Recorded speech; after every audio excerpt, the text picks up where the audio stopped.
dépôt de son préavis de grève, le SAPAS, syndicat autonome des affaires sociales, s'est réuni à l'Assemblée générale vendredi dernier à Libreville. Objet de cette rencontre, faire part des avancées des négociations avec le gouvernement. Mike. Cette Assemblée générale se tient dans un contexte très particulier parce qu'il y a une semaine et demie, nous avons déposé collectivement un préavis de grève auprès de notre tutelle. Et ce préavis de grève était accompagné d'un certain nombre de revendications. Alors il s'avère qu'après le dépôt de ce préavis de grève, les négociations ont été ouvertes de façon interne et tous les points qui ont été soumis à l'appréciation de nos deux membres du gouvernement ont reçu tous les accords. Le SAPAS annonce également rejoindre la position des autres syndicats afin d'amener le gouvernement à honorer ses engagements. Le deuxième point qui nous amène ici, c'est de faire état des points transversaux qui concernent l'ensemble des administrations publiques gabonaises. Il s'agit donc là de la PIP, que nous les syndicats nous n'avons jamais demandé, mais c'est une promesse du chef de l'État. Alors aujourd'hui, nous disons ceci, pour les points transversaux qui concernent l'ensemble des administrations gabonaises, qui sont la PIP, qui sont la nouvelle grille salariale, qui sont le paiement intégral de tous les rappels soldes restants, les points transversaux, qui ne sont pas la compétence de notre département ministériel. Nous allons donc nous associer aux autres syndicats qui posent les mêmes revendications pour que le gouvernement respecte ses propres engagements d'ici demain matin. Au terme de cette assemblée générale, les syndicalistes attendent que leurs préoccupations connaissent une issue favorable, mais disent ne pas démordre en soutenant l'action de plusieurs autres syndicats du secteur public.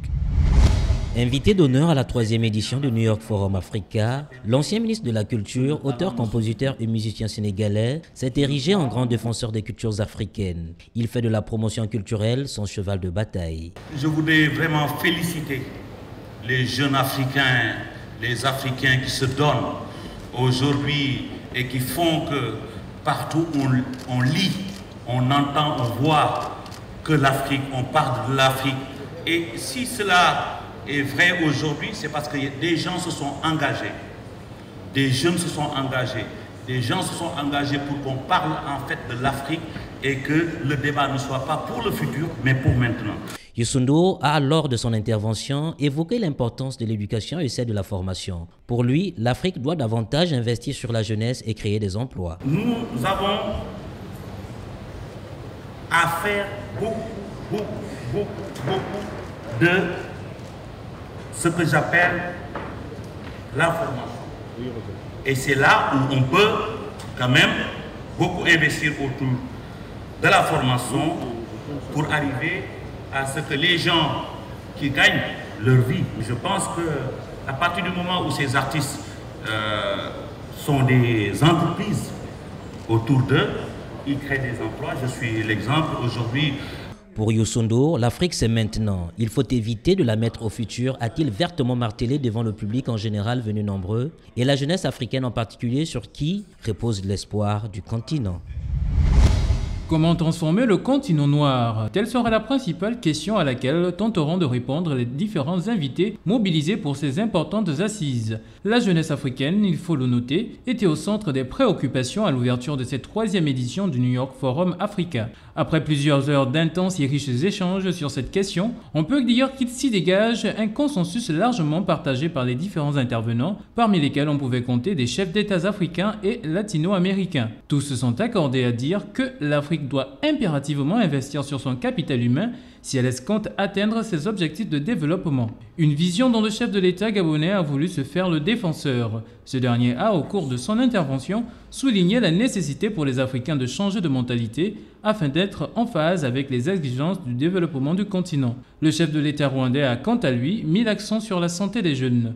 Une priorité pour Paul Kagame qui a également fait sien le discours d'Ali Bongo Ondimba sur la question du changement de mentalité. Pour ce qui est des interventions des présidents Alejandro Toledo du Pérou et Jorge Chirago de la Bolivie, ces derniers ont abondé dans le même sens que leurs homologues africains, tout en mettant un accent particulier sur la construction des infrastructures du capital humain, comme des routes, des hôpitaux ou encore des écoles. Voilà autant d'approches mises en lumière qui assignent toutes une place primordiale au capital humain dans le processus de développement du continent africain. À la classe dirigeante gabonaise de tirer les leçons qui pourront lui permettre de participer à la transformation du pays et partant celle du continent. Comme l'a si bien dit Youssou N'Dour, c'est maintenant. Fernando Manuel Fernandes da Costa Santos, né le 10 octobre 1954 à Lisbonne au Portugal et de nationalité portugaise, est celui qui sera probablement le nouveau sélectionneur des Panthères du Gabon. Recruté en juin 2006 par le Benfica Lisbonne, il remplace Ronald Koeman à la tête du club portugais. Le 1er mai 2007, le Benfica prolonge son contrat d'1 an jusqu'en 2008. Mais dès le 20 août 2007, Fernando se fait renvoyer à la suite d'un match nul face à un promu. Il est alors remplacé par José Antonio Camacho, déjà entraîneur du club de 2002 à 2004. En juillet 2010, il est nommé sélectionneur de l'équipe nationale de Grec. Le 28 février 2014, il annonce qu'après la Coupe du Monde 2014 au Brésil, il quittera son poste. Sa prochaine destination sera-t-elle le Gabon? Dans tous les cas, le dossier du technicien portugais âgé de 59 ans semble être en bonne voie. Certains sites d'information l'annoncent déjà comme le nouveau sélectionneur. Ainsi donc, il aurait conclu avec les dirigeants de la Fédération gabonaise de football qui l'ont rencontré il y a quelques semaines lors d'un déplacement en Europe de prendre la tête de la sélection gabonaise avec pour mission principale qualifier le Gabon pour la CAN 2015. Fernando Santos, qui n'a jamais entraîné une équipe africaine, ne devrait confirmer sa nomination qu'après son retour du mondial brésilien.